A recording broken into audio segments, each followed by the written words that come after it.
To the people who make communities come alive, I'm really glad you're here with us today.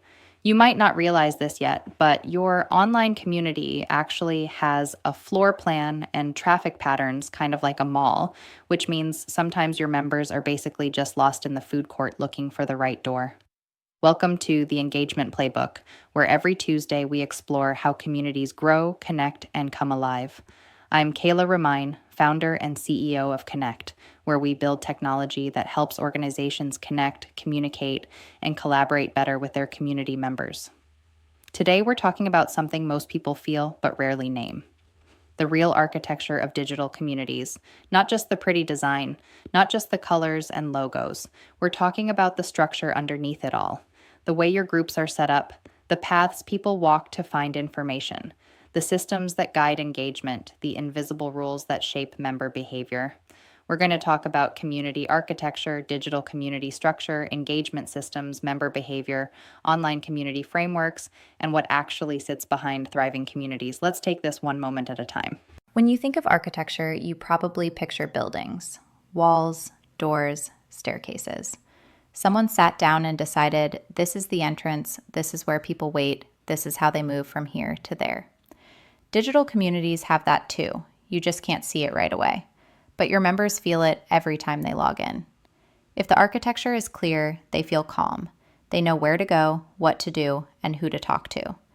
If the architecture is messy, they feel lost. They wander, click around, and leave faster. Biologically, their nervous system is making a fast decision. Is this simple enough that I can relax? Or is this confusing enough that I need to protect my energy and get out? Emotionally, it sounds like this. This feels like home, or this feels like homework. So the structure behind your community is not just a tech choice, it's a feeling choice. Let's step into a real example.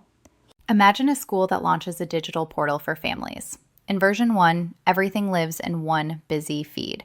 Sports updates, cafeteria menus, urgent alerts, lost and found, classroom reminders, fundraising, all thrown into the same river. At first, it feels active. Lots of posts, lots of noise. But after a while, something starts to happen. Parents can't find what they need. Important messages get buried under less important ones. People start asking the same questions over and over. It's not that they don't care. They're just tired. Their brain is saying, I don't have time to scroll through 20 things to find the one thing that matters. The architecture isn't supporting them. Now the school decides to create version 2. This time, they start with structure, not just content. They create clear spaces with clear purpose. One place just for urgent alerts. One place for classroom updates. One place for school-wide news. One place for conversation and connection. Suddenly, something shifts. Biologically, parents feel less stressed. They know exactly where to look for the thing they need. Emotionally, they feel respected. You're not making them work overtime just to stay informed. Socially, they start helping each other. When someone is confused, another parent can say, oh, that's in the classroom space, check there. Digitally, the architecture is doing real work. Simple systems create stronger communities. That phrase isn't just nice, it's deeply practical. When your community architecture is simple and clear, people don't waste energy on navigation. They can spend their energy on engagement instead. Now let's talk about engagement systems. An engagement system is the pattern of how people enter, move, and grow inside your community. It answers questions like, how do new members arrive and know where to start? How do they get welcomed? Where do they ask their first question? How do they know what to do next? If you don't design an engagement system, people will still make one. It just might not be the one you want. For example, if the only visible space in your platform is a giant open feed, new members might decide, I guess this is just a place to scroll and like things. They won't know that you actually want them to join a small group or attend an event or introduce themselves.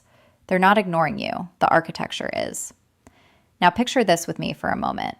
It's a quiet evening and a new volunteer has just joined your nonprofit's digital community.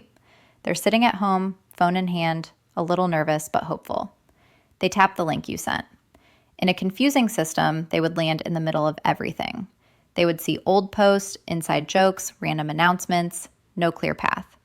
They might poke around for a minute or two and then think, maybe this isn't for me. But in a well-designed system, something different happens. They land on a simple welcome space. At the top is a short, friendly message. We're so glad you're here. Start with these 3 small steps. First, meet your team. There's a space where key people have posted short introductions with photos. Second, learn the rhythm. There's a simple explanation of when updates usually happen and where. Third, say hello. There's a low-pressure spot where they can write a short hello without feeling like they're stepping on stage.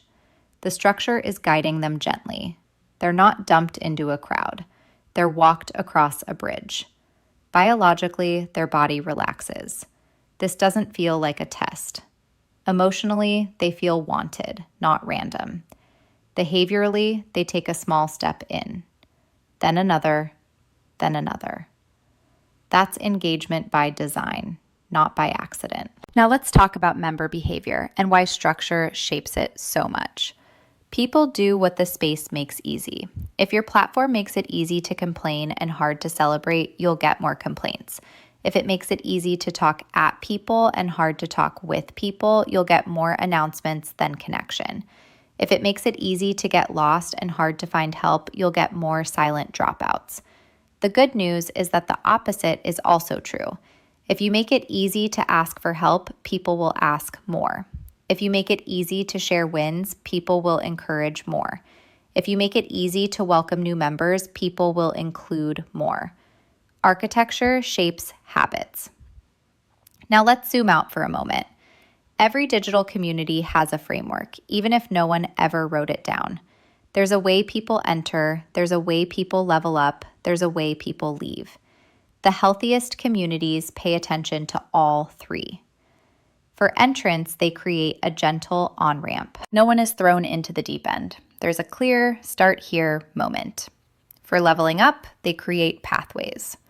Someone who has been around for a while can move from participant to contributor to leader in small steps. They're not stuck in the same role forever. For leaving, they create dignity. People can step back without shame, unsubscribe without drama, and return later without feeling like outsiders. That's real community architecture. It's not just tech. It's care translated into structure. At Kannect, this is what we think about constantly. We ask questions like, how can the way a platform is set up help leaders create clear paths instead of confusion? How can the design itself encourage healthy engagement, not just constant activity? We want digital structure that matches what great community leaders are already trying to do in real life. Make connection easy. Make engagement natural. So what can you do with all of this? You can start by looking at your community like a building. Where is the front door? Is it obvious? What do people see in the first 10 seconds? Where do they go when they're confused? Is there a quiet corner where they can ask for help? You don't have to rebuild everything at once. Even small shifts in structure can create big shifts in behavior. Maybe you take urgent messages out of the general feed and give them their own clear space. Maybe you create one simple welcome path for new members and stick with it. Maybe you add a space that's just for wins and stories so people can see what's working. Over time, your community will start to feel different. People will know where to go. Questions will repeat less. Important things won't just disappear. New members won't feel like they opened a door into chaos. And you, as a leader, will feel less like you're chasing everyone through a maze and more like you're guiding them through a home you built on purpose. The real architecture of digital communities is not just menus and buttons. It's the way all the pieces work together to answer one big question for your members. Do I know where I am, what this is for, and how to take my next step? If the answer is yes, your structure is working. If the answer is no, you don't need to try harder. You probably need to simplify the map. The communities that thrive are not always the biggest or the fanciest. They're the ones where the path is clear, the spaces make sense, and the structure quietly supports the kind of culture you want to grow. If you build your digital architecture with that in mind, engagement will not just go up in numbers. It will deepen in quality. People won't just visit. They will belong. If you enjoyed this episode, subscribe and share it with the leaders shaping the future of engagement, and visit kannect.co to explore our community engagement playbook. It's not just a guide, it's a complete breakdown of how to scale your efforts, build culture in real time, and create communities that stay connected with low-effort methods that have been proven again and again. And if you want to keep the momentum going, tune into the Engagement Playbook podcast every Tuesday for real stories from the front lines of connection. You'll hear the rhythms, the behind-the-scenes moments, and the simple, actionable strategies that turn engagement into something you can feel the next time your people walk in the room. Keep building, keep connecting, and I'll see you in the next episode of the Engagement Playbook.